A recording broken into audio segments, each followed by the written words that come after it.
जय हिंद दोस्तों। 30 नवंबर के करंट अफेयर्स में आप सभी का स्वागत है। और आज के करंट अफेयर्स का पहला टॉपिक लोक कला और चित्रकला से संबंधित फिल्म फेस्टिवल से है। देखिए, फिल्म फेस्टिवल जिसका नाम लोक विराट है, ये 27 से 29 नवंबर तक प्रदर्शित हुआ था।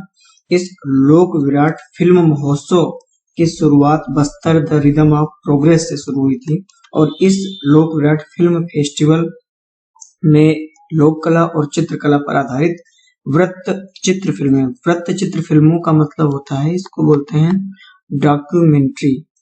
डॉक्यूमेंट्री का अर्थ होता है कि किसी सत्य घटना पर आधारित अगर कोई भी मूवी बन रही है तो उसे वृत्तचित्र या फिर डॉक्यूमेंट्री कहते हैं।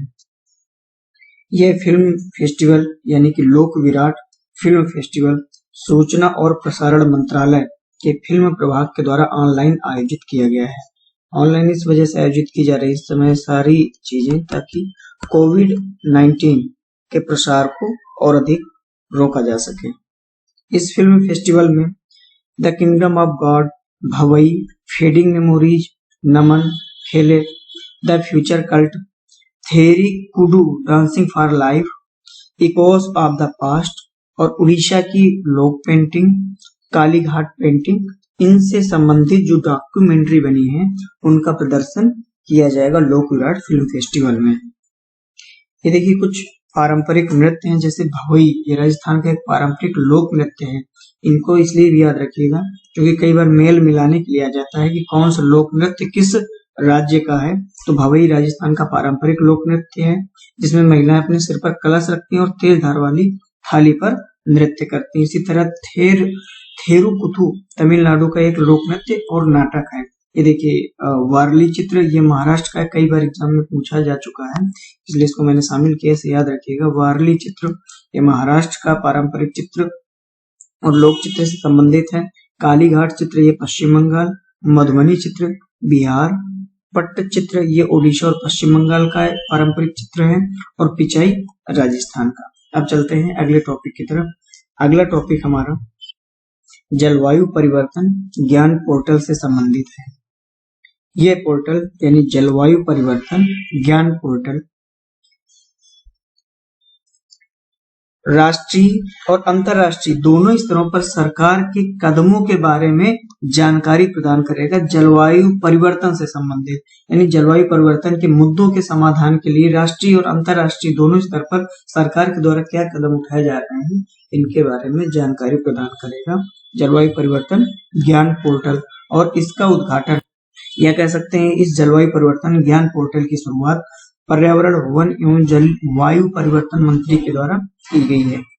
इस जलवायु परिवर्तन ज्ञान पोर्टल में 8 घटक शामिल हैं जिसमें एनवायरमेंटल प्रोफाइल है इंडिया की, नेशनल पॉलिसी फ्रेमवर्क यानी राष्ट्रीय नीति ढांचा, भारत के एनडीसी लक्ष्य यानी कि नेशनली डिटरमाइंड कंट्रीब्यूशन, भारत के एनडीसी लक्ष्य हैं।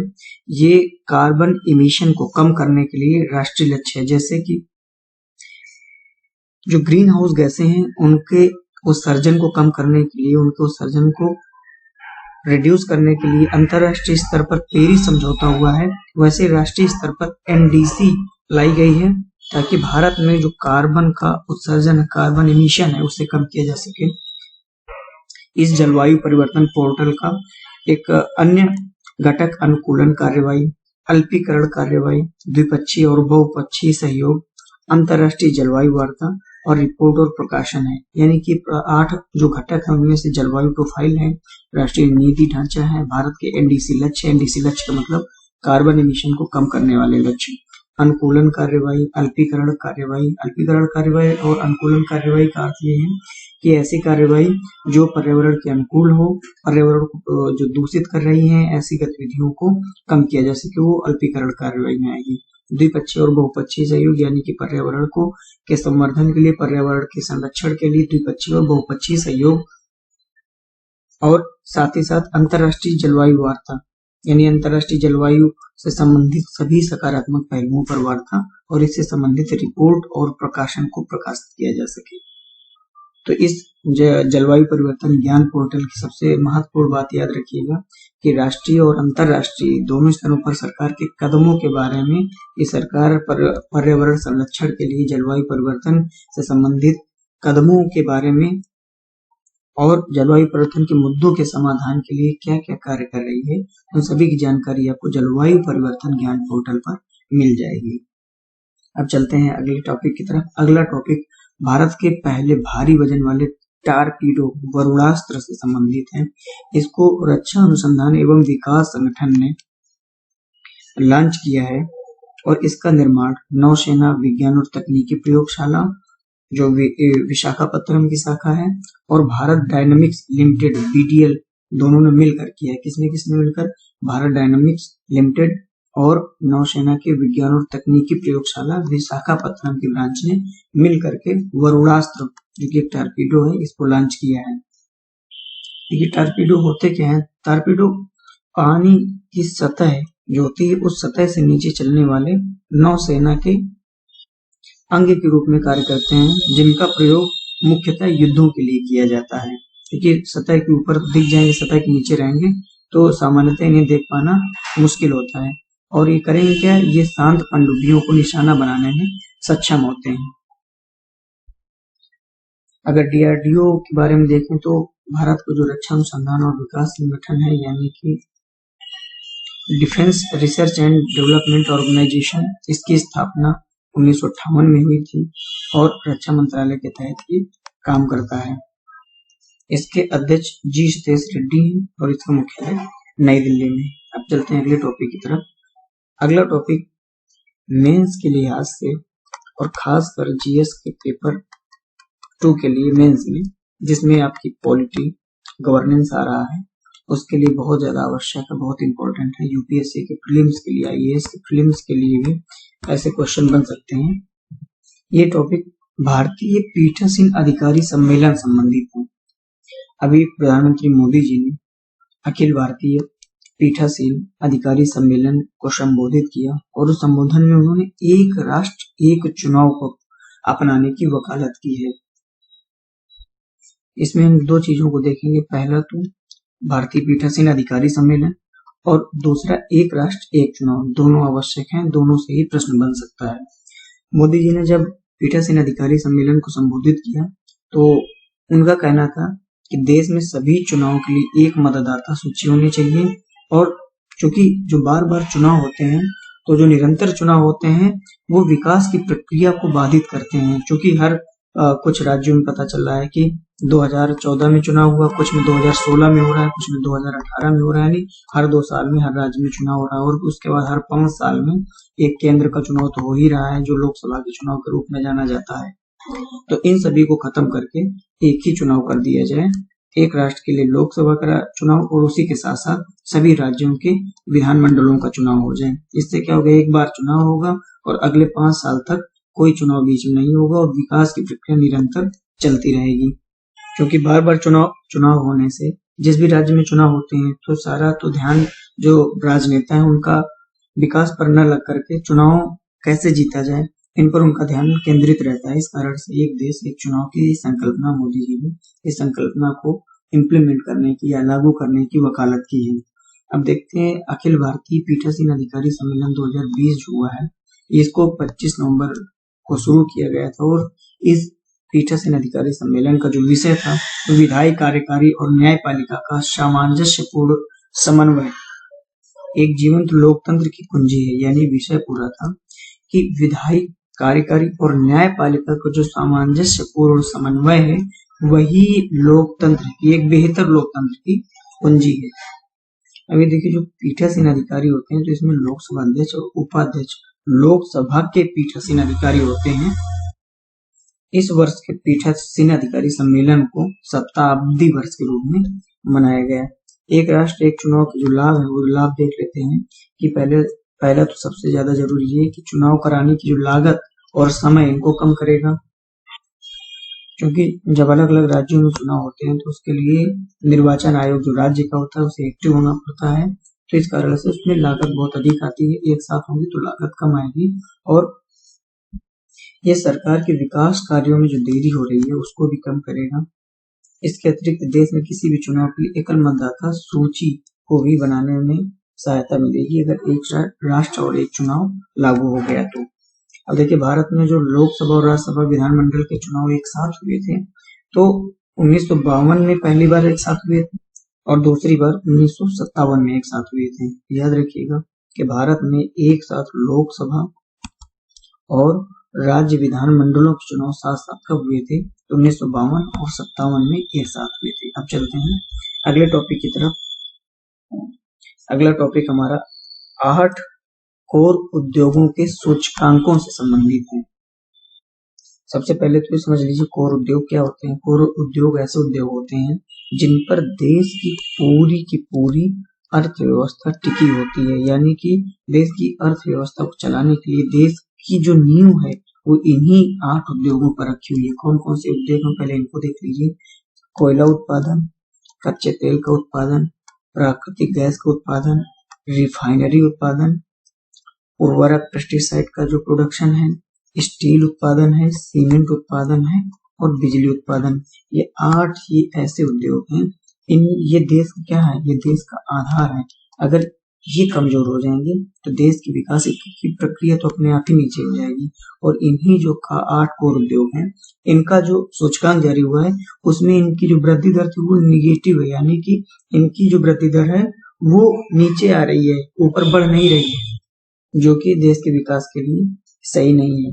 अभी देखिए, आर्थिक सलाहकार कार्यालय ने ये जो आंकड़े जारी किए हैं ये अक्टूबर 2020 के लिए जारी किए हैं और इनका सूचकांक 124.2 रहा है और इसकी तुलना अगर पिछले साल के सूचकांक से करें तो इसमें 2.5% की डिक्रीजिंग आई है, गिरावट आई है।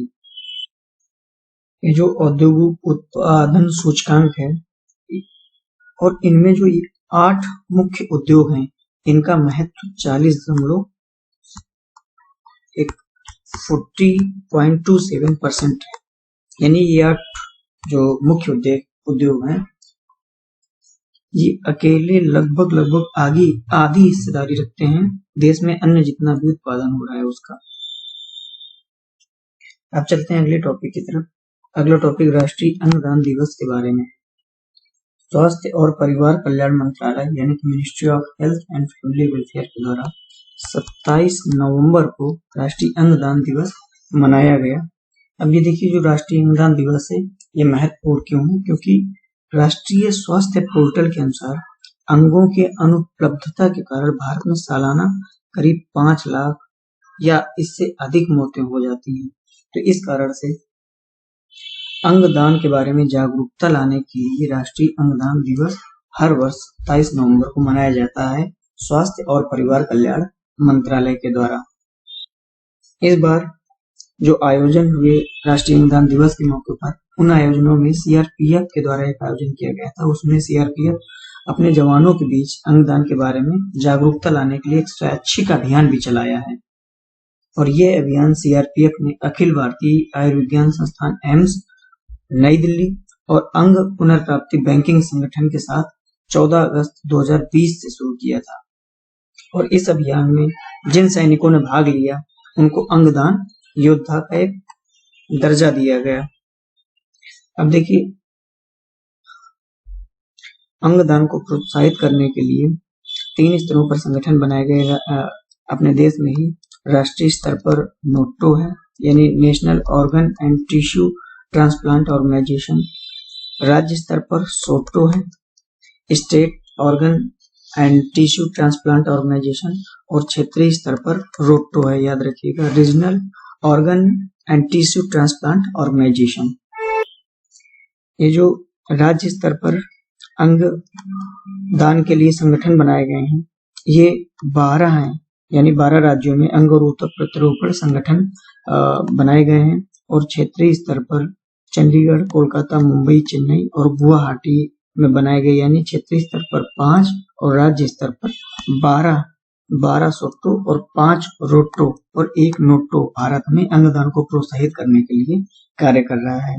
और यहाँ एक महत्वपूर्ण फैक्ट है, उसे याद रखिएगा कि 18 वर्ष से कम आयु के व्यक्तियों को अपने माता पिता या अभिभावकों की सहमति के बाद ही अंगदान करने की अनुमति, यानी कि 18 वर्ष से अगर आप अधिक हैं तो बिना किसी की सहमति से आप घोषणा पत्र दे सकते हैं अपने अंगदान करने की, और अगर आप उससे कम एज के हैं तो अपने माता पिता या फिर गार्जियन की अनुमति लेनी पड़ेगी।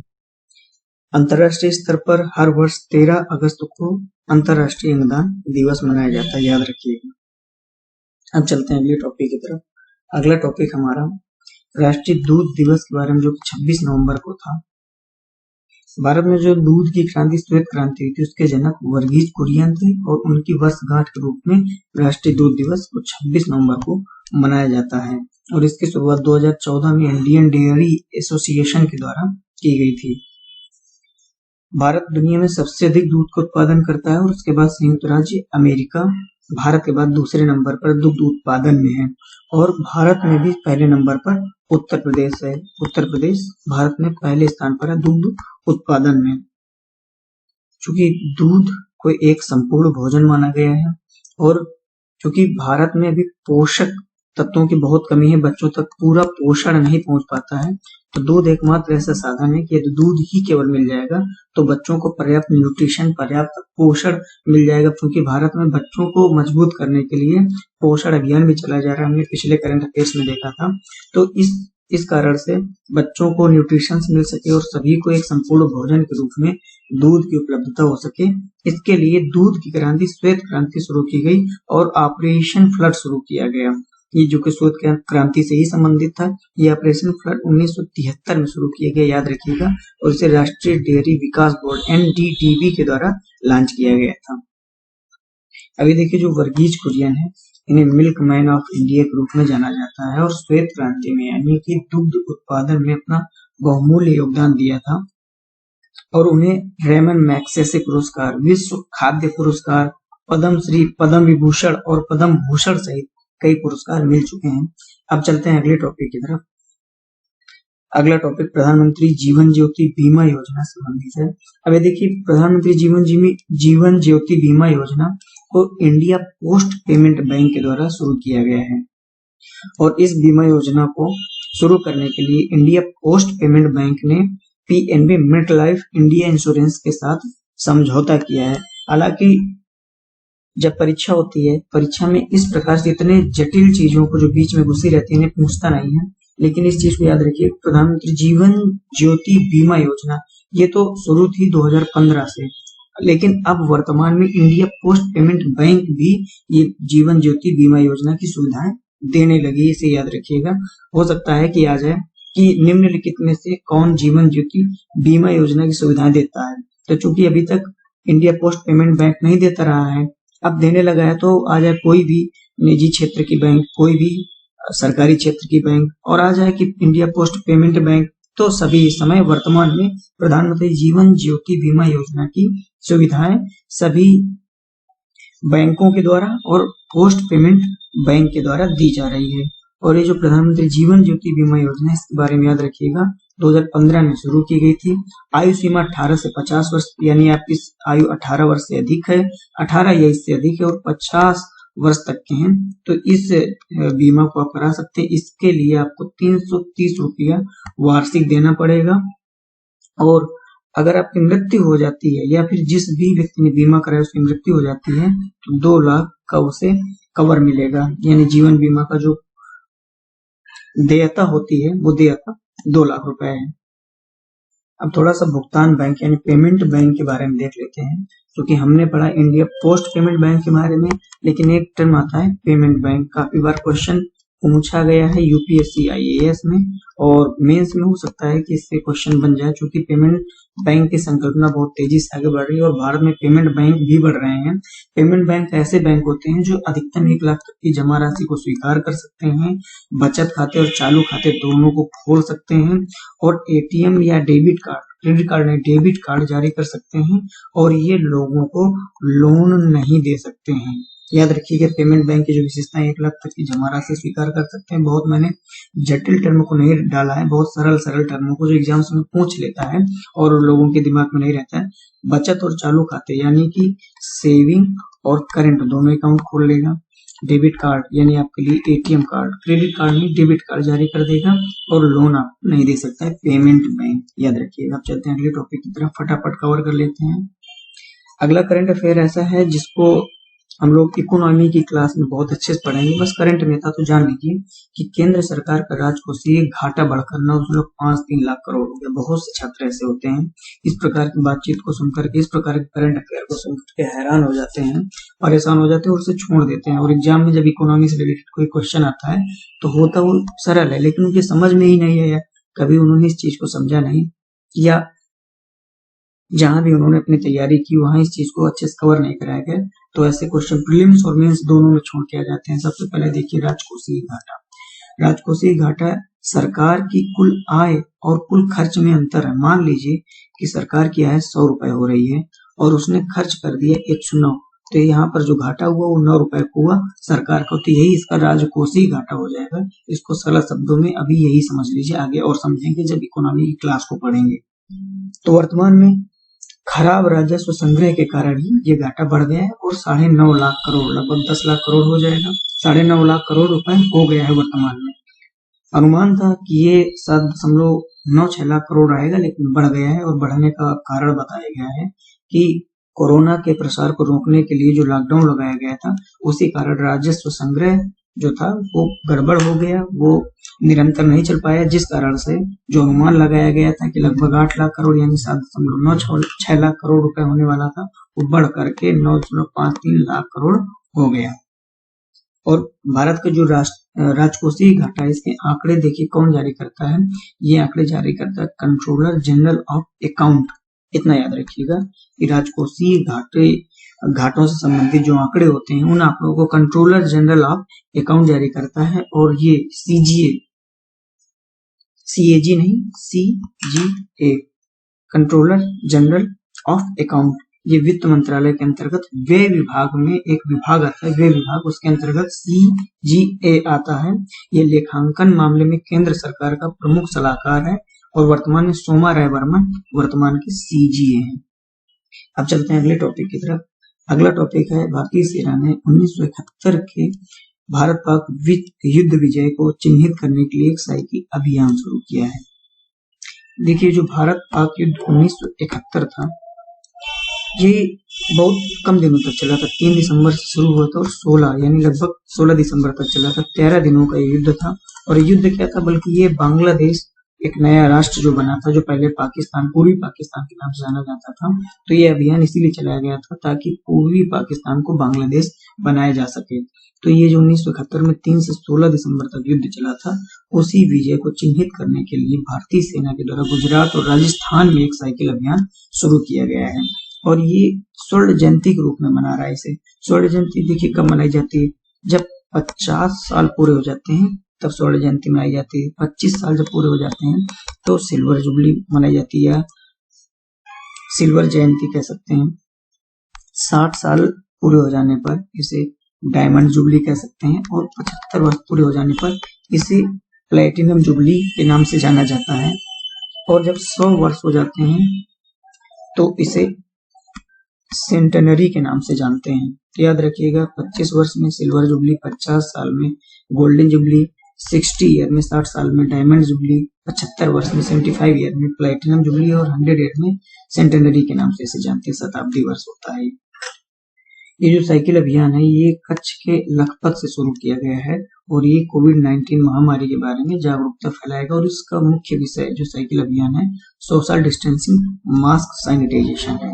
ये पूर्व सैनिक और उनके परिवारों को वित्तीय लाभ और उनसे संबंधित कल्याणकारी योजनाओं के बारे में सूचित करेगा। आज के करंट अफेयर में बस इतना ही। यूपीएससी या फिर यूपीपीसीएस से संबंधित आप किसी भी तरह की प्रीलिम्स और मेंस रिलेटेड जानकारी लेना चाहते हैं तो नीचे डिस्क्रिप्शन बॉक्स में आपको कॉन्टेक्ट डिटेल दी गई है, वहां पर जाकर के आप जानकारी ले सकते हैं। टेस्ट सीरीज ज्वाइन करने के लिए आप हमारे पोर्टल पर जाकर टेस्ट सीरीज का डेमो देख सकते हैं और उसके बाद ज्वाइन कर सकते हैं। प्रीलिम्स का कोर्स, क्रैश कोर्स आ गया है, उसे आप करना चाहें तो ज्वाइन कर सकते हैं हमारे पोर्टल पर जाकर के। धन्यवाद, फिर मिलते हैं। जय हिंद।